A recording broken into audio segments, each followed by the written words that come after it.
Hello and welcome to the Global Discussion, discussions with creatives, leaders, and thinkers. My name is Simon Hodgkins. Today, real pleasure to be joined by Anna Maria Kochanska.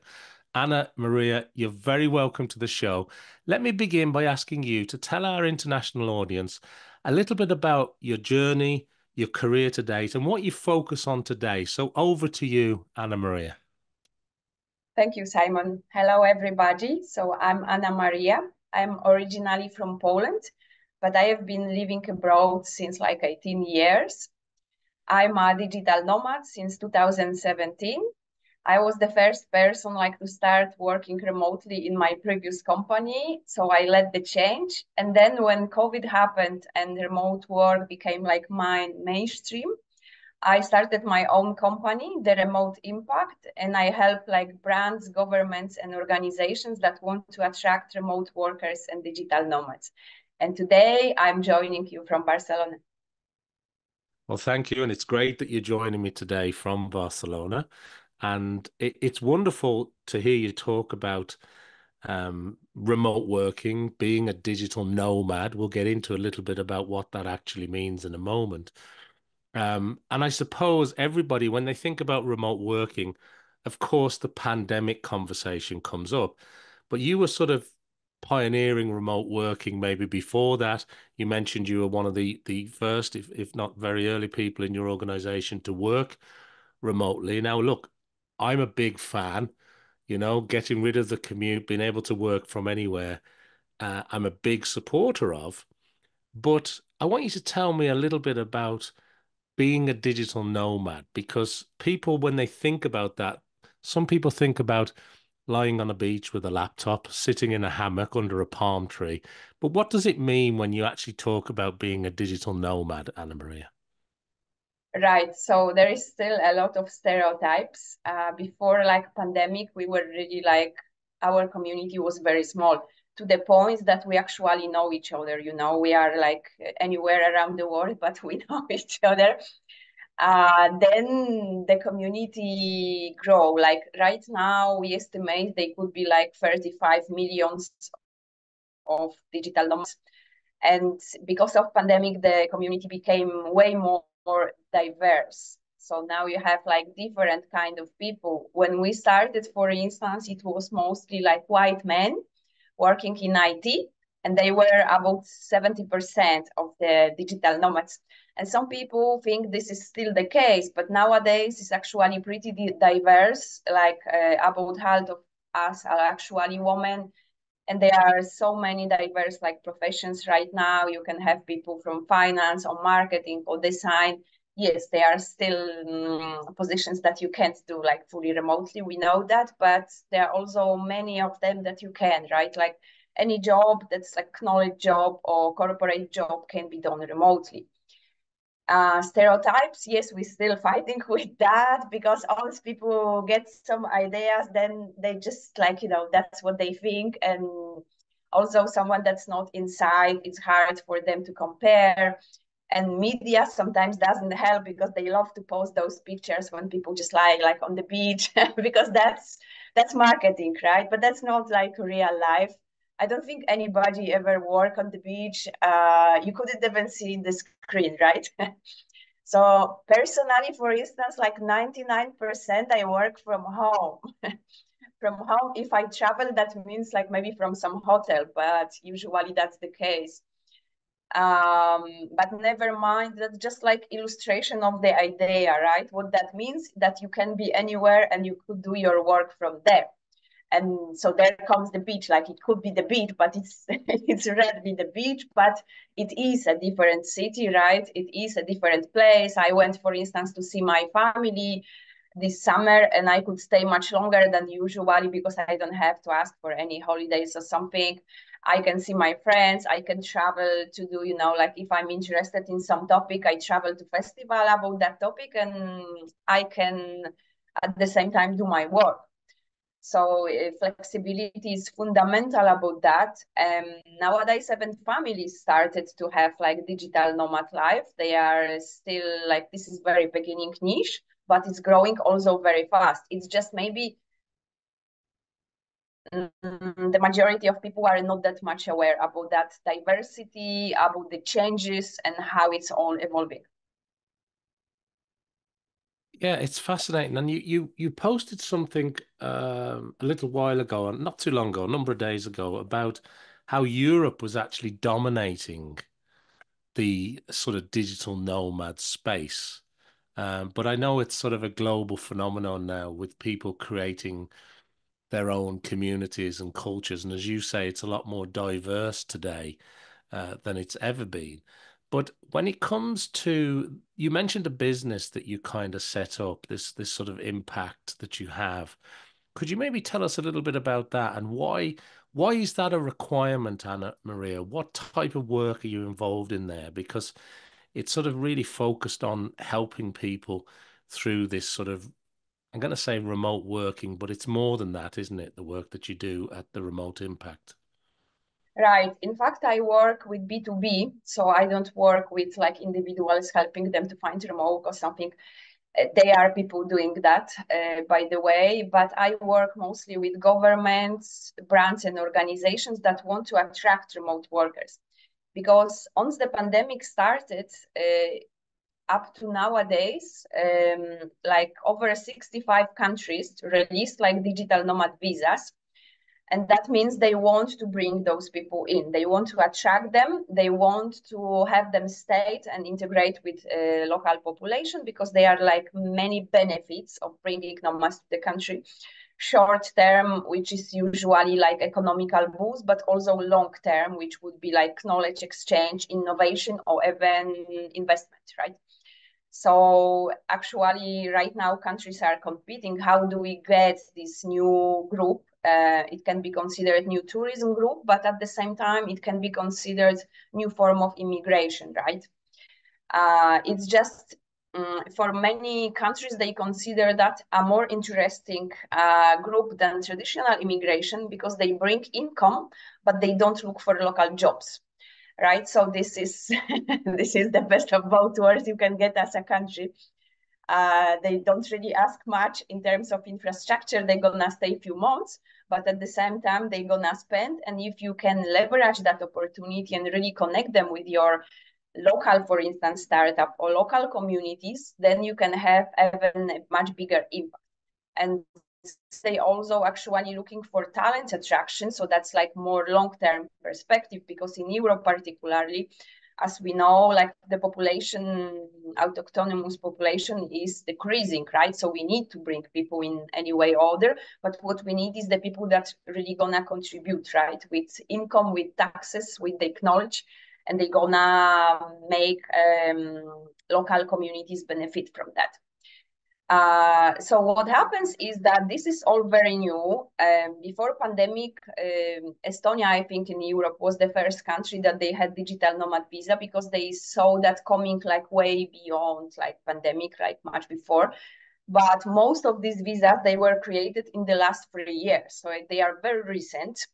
And countries, or sometimes it's just also regions or cities, right? They are interested in bringing digital nomads or remote workers, but they are not necessarily aware how to do that, right? What they do is promotion like for tourists, and it often doesn't work. So they don't really reach their goals in terms like how many remote workers they would like to attract because they don't really understand the target group. It's all very new, and people in the governments, they are not nomad themselves. They don't know what exactly to offer those people, so they come, right? So that's why I realized that was a niche in the market, that those people, like the government organizations or private companies, they need actually guidance. They need consulting. They need someone from the community to help them build the strategy and to tell them like what actually do we really need, what makes people to choose one destination over the other. So that's the goal, and that's what I started to do. So I already work in some countries. Now we are gonna launch, for instance, a project in Cape Verde, because it's very often like Europeans that wants to go somewhere else, but at the same time you also have European countries that try to bring that try to bring people in. So it can be really any country that wants to bring digital nomads and have the budget for that, but need help with the strategy, right? And then sometimes they also need help with execution and promotion once they have the strategy.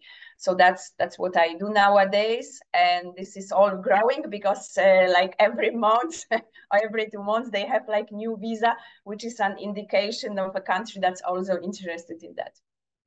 Yeah, it's really good. Thank you for sharing that. And the thing that I was thinking about as you were mentioning the various aspects there is there's an awful lot of towns and villages across Europe and other parts of the world where the population is declining, where the buildings are falling into disrepute, where that influx of talent, that influx of, you was talking about bringing people in, so there's a knowledge share, there's a knowledge, people are sharing the knowledge that they have, and they're building these vibrant communities. And it's not just about attracting people. I'm assuming it's not just about attracting people for the short-term nomad visa. It's about how are these people then actually building lives, buying property, renovating, impacting the community, and helping that sort of chain reaction of other businesses benefiting from that. And you must see that a lot in your work, Anna Maria. Right. Actually, you touch a very interesting point because digital nomads or remote workers, they can precisely have the biggest impact in developing countries. And when we talk about developed countries, then they can have the biggest impact in villages or small towns, right? Not so much in big towns that are often overcrowded anyway, but precisely villages, for instance, where young people had to leave to look for work or they thought they had to leave. And now many villages are actually, our population is decreasing, but they are often actually, they literally will disappear if we don't do nothing because personally, where I was born, imagine like right now there are 60 people in that village. So 12 houses, 60 people, and almost all young people, they went to big cities looking for work, which means that like if nothing is done, that the village just like once the people die, that the village is just over because there is no young people, right? So that's sort of places where digital nomads or remote workers can have the bigger impact. And you have very different groups in digital nomadism. So there are people that are very interested in be like in the middle of nature. If there is like some water or forest or rivers, then perfect. Right? You have like nice balance. They just need like proper internet and accommodation in terms of infrastructure, of course. And they, of course, also look for community. So someone doesn't want to go in the middle of nowhere and just work there because there is a lot of nature, but they want something to be organized for them. But it doesn't have to be that big group. Like with 20 people, you can already build something, right? So, and that's actually one of the projects I'm currently proposing to Spanish government because they have issues like, for instance, in big cities where they have actually too many people and too many visitors. But at the same time, they have so many like villages, small ones, that they only have visitors during summer, like July, August, and then they are like half empty the rest. So that affects everybody, like those small local businesses that have no income like most of the year, the young people that are leaving because nothing's really going on in those towns. So the impact there can be huge. Even with 100 people in a village, you have huge impact, right? If you manage to bring them and integrate them and connect them with that local population. And I actually did a TEDx talk, particularly precisely about how remote work can impact developing countries, because for them, this is a huge opportunity, like maybe the biggest since industrial revolution, seriously, because all of them thought, imagine like African countries, until now, they still think that the biggest professional opportunity is to immigrate to Europe, right, and find something here. But what if we change the paradigm and tell those people that they can stay in their own country and find remote work or become freelancer, right? Of course, they sometimes need upskillings, or what they need is guidance wherever they have to look for that work. But it's possible, and some people are already doing that. So that would if we manage to scale that, that would solve so much bigger problems we have nowadays, right? In the world, it's not just about us talking individually that this is more comfortable for us to work remotely or from home because you don't have the commute, but the impact can be also like in the whole world, how people live, right? On accommodations, on town, on cities, like on the price of houses, right? I really like what you're saying there, and you've touched on some of, some of the biggest problems that countries are facing today. There's immigration, there's movement of people, there's lack of work in particular areas, there's housing, there's community development, and ultimately what you're talking about is how does this remote work, nomadic lifestyle visa type scenario positively impact communities? And that's got to be of interest to the governments. And it's obvious that that area of your work is going to be growing because, as you mentioned, just Spain as an example, there are parts that have over tourism, and we've seen some headlines about that recently. But there are many parts of it where it's completely the opposite, and it desperately needs help, investment, and people to start coming to a particular area to have that positive impact on a community. And it's really interesting because we started off talking about sort of nomadic lifestyles and remote working, but actually when you start to look at the tentacles of it, it reaches into a lot of our lives, doesn't it? It. Yes. Yeah, So yeah. the people think that digital nomadism is just about the lifestyle, right? Like me willing to go to exotic countries and have fun in warm weather. But remote work can really transform the world if we scale that, because we need to scale. Like right now, there is not enough people working fully remotely. So we need to be much more, and we need to also go to the right places because for instance, it's estimated that 80% of travelers, tourists, visitors, they only visit 10% of the world. So basically, we all go to the same places. And that's one of the reasons of over tourism, right? But what if we can build emerging destinations? What if we can propose something different to people, right? Where that's like way more affordable for them, much more adventurous as experience, but then there is where you can have that impact, right? And that's why me, for instance, in my work, I'm more interested about these emerging destinations because I think like the potential there and the impact, social impact can be so much bigger, and you don't even need that many people there. Like it's like what I'm telling you, in some places you can bring hundreds of nomads, you can have a big impact. But if you are talking like about Germany, for instance, or even Spain, in big cities, you can bring 1,000 people and nothing really changes because that's like very huge ecosystem and they are just like more of the same in Spain. But usually in big cities, for instance, many people are not aware about that, but remote workers or digital nomads, they are less than 1% of the visitors. So of the usually tourists or short term, like people that just coming for sometimes maybe months or something. So nomads just 1%, right? So it's not enough to make like any impact. That's why people need to realize when we talk about positive or negative impact, because they talk a lot about the impact on housing, right? So like you have to put that into perspective. That's 1% of visitors. How much impact 1% has, right? I think we have bigger issues than that. But that also means that the positive impact would be reduced to that, right? So you can have to think like where I can have the bigger impact with this amount of people. Yeah, I love it. And you must see many governments now developing, as you say, visas to enable people to come and live and work in their environment. And, obviously we have the European Union and we have travel within that, but there are many countries that don't benefit from that. And having these visa situations, these nomadic visas where you can actually go and live and work in an area. Is there a growing trend? Are you seeing more and more countries open to this, more and more regions open to this? And what's your view, Anna Maria, on the future of work? Did the pandemic really just catapult it and it's just going to be this way forever? When people ask you to talk about the future of work, What are some of your thoughts?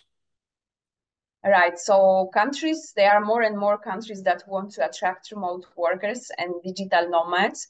But at the same time, we have the issue that actually after pandemic, many companies called people back to the office. So what they have is at best hybrids. But with hybrid, you cannot change the country, right? You can maybe at best go to the village of your grandmother for 3 days and then back, right? So we do need more flexibility, and flexibility means like fully remote or remote first, not hybrid. Hybrid is actually not flexible. It can be flexible compared to what we had 10 years ago when you had to go 5 days per week. But for many people, this is not enough. And I'm not even talking only about digital nomads, but imagine people that lived in small villages, right? Or working parents or mothers, like or people with disabilities. So many people that for a different reason have maybe difficulty accessing the work. So for them, like work from home would completely change everything, right? And this is not being considered when we talk about the potential impact of remote work. Usually companies think about themselves. But even for themselves, like the companies that are now adopting remote work, they see increase in productivity, but they also see increase of happiness and satisfaction. There is less turnover, right? So this is super important. And I would like to see more flexibility in the future, but it's particularly hard with big companies. It takes them forever to make that switch. And I still think that in terms of mindset, we are not ready. Because what happened is that during COVID, those companies had to allow people to work from home, but this doesn't mean they embrace the philosophy of remote work. They were just forced to act, often literally forced by government, right? So as soon as it was more or less over, they say, okay, now you have to come back to the office. So we do need still like a lot of education and bringing awareness, like what that switch would actually mean for you as a company, for your employees, and then for the impact in society. Because I do think that many companies still don't see the big picture of remote work, what we are talking about. Yes, we also need regulations in terms of laws that we need better because as of nowadays, it can be complex in terms of taxes or just like you being employed by one company, but being in another country, they are like challenges with law. So we need better regulations, and that depends on governments if they want to do that, if they release them. If, for instance, at the level of Europe, we have something, then it will be easier for the companies to offer remote work, not just hybrid, but remote, right? I'm also seeing like more people, people from third countries. That's the big opportunity for them to get decent pay and work, right? Without moving again to Europe or to America.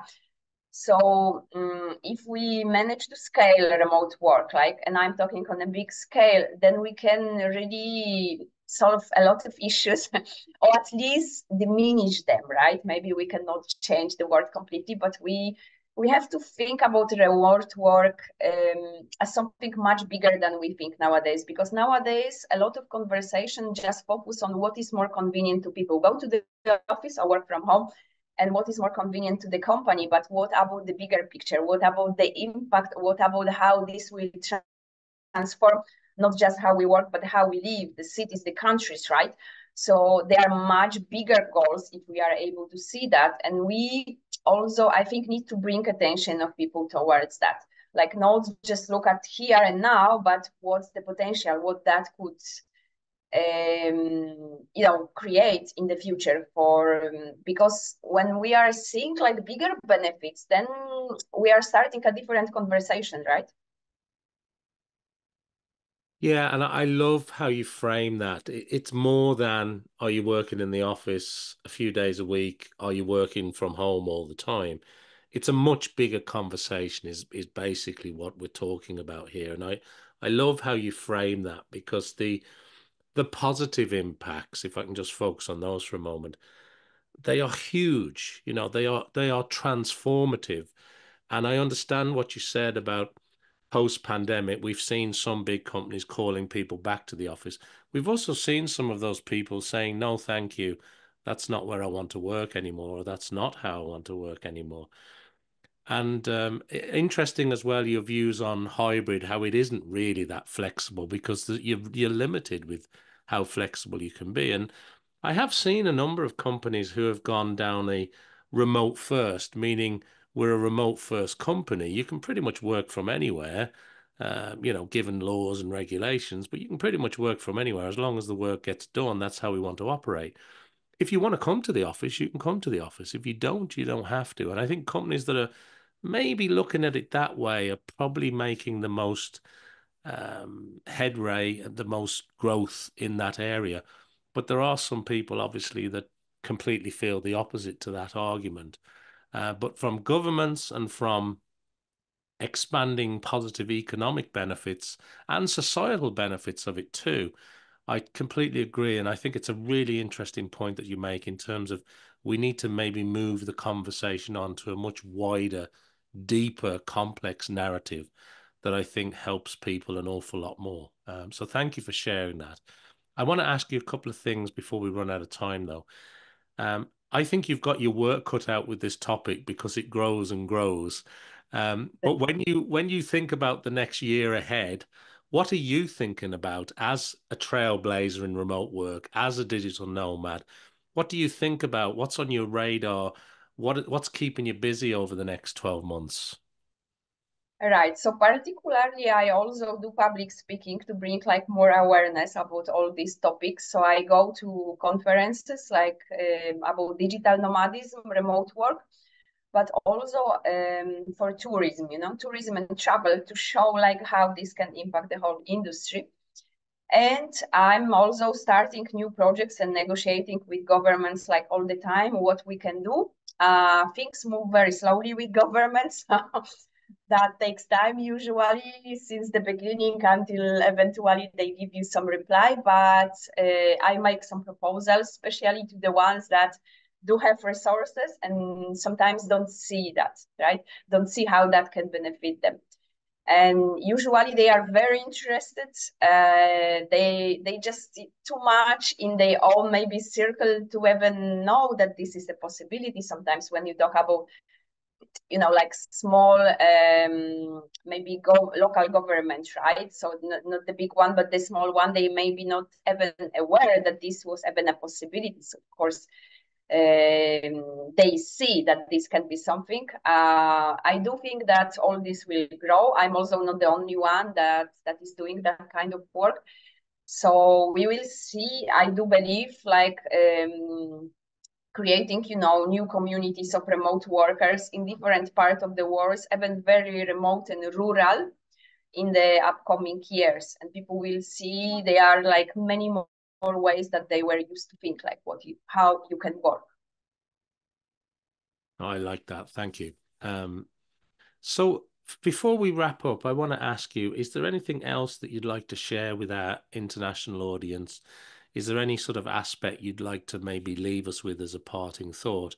And secondly, Anna Maria, and importantly, if people want to find out more about the great work that you do, if people want to check out the TED's discussion that you had on stage, if people want to find out more about the work you're doing with governments, is there a website? Is it LinkedIn? Where do we send people to? So two questions there for you.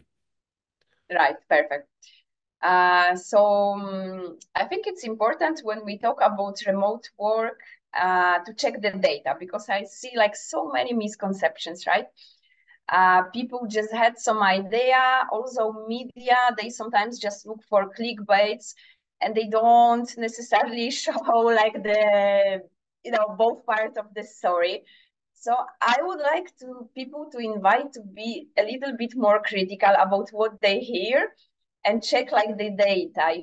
We actually, because of this, I personally engage like and partner with like two companies that are released report about remote work and digital nomadism, because this is a huge part of conversation. Like if I can show the data, then it's just not my opinion, right?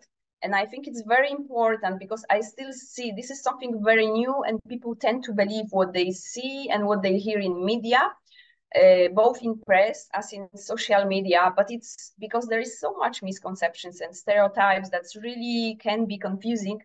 It's very important, like, check the proper data. Okay, like, but how many remote workers really are in the world? How many digital nomads? Like, what is the real impact in terms of economy, right? How much tourism, for instance, a city has? Like, how big are the numbers of people traveling overall? All that is super important. So if someone want to check that, I recommend they follow like remote work leaders, or they connect with them, particularly on LinkedIn. So we spread the awareness, because that's like the real conversation. Then it depends, of course, what people want to do. If they want to work remotely or they want to join, they have to connect with the community, with people that are already doing that. But I think that first, knowing the reality, the numbers, it's very important, because in particular in that industry, there is too many misconceptions. Perhaps because it's very new still, right? We, like, for most people, remote work as a concept only came to them maybe like in 2020, right? So this is nothing, right? It's really nothing. We, in 2020 or 2021, we didn't even had any data. We were just talking about ideas. Now we started collecting the data, maybe like last year, and say like, okay, let's show the reality, right? So that's one thing. And by the way, I share many of this data on my LinkedIn. So people are welcome to connect with me on LinkedIn. It's just Anna Maria Kochanska. They can also check my TEDx talk on the official TEDx channel, which is again just with my name. Or Instagram also, I also share my thoughts, my new projects, and data. And then I also share sometimes, like, older people they should follow. So like they really get an informed opinion. Well, thank you for that. And I love the point that you made about using the facts and the data, because so often in this remote working conversation, it's opinion and false narrative. And I think it's such a great point that you've left us with there. Get the data, get the facts, be able to back up what you're talking about. Such an important point. And of course, I encourage everybody to go and check out the TEDx discussion, the talk that you did on stage, the remote speaking that you do, the public speaking that you do in person, and of course to check out Instagram, LinkedIn, and everything else you're involved in. And it brings me nicely to the end of our discussion today here on the Global Discussion. I want to thank our audience for watching or listening to this episode. I'm going to ask them to like, to follow, to subscribe to the Global Discussion, because it helps the show. And I'm also going to ask them to join me back here for some more great conversations with creatives, leaders, and thinkers, just like Anna Maria. So continued success, continue having a great impact, Anna Maria, and thank you for being a guest on the show today. Thank you.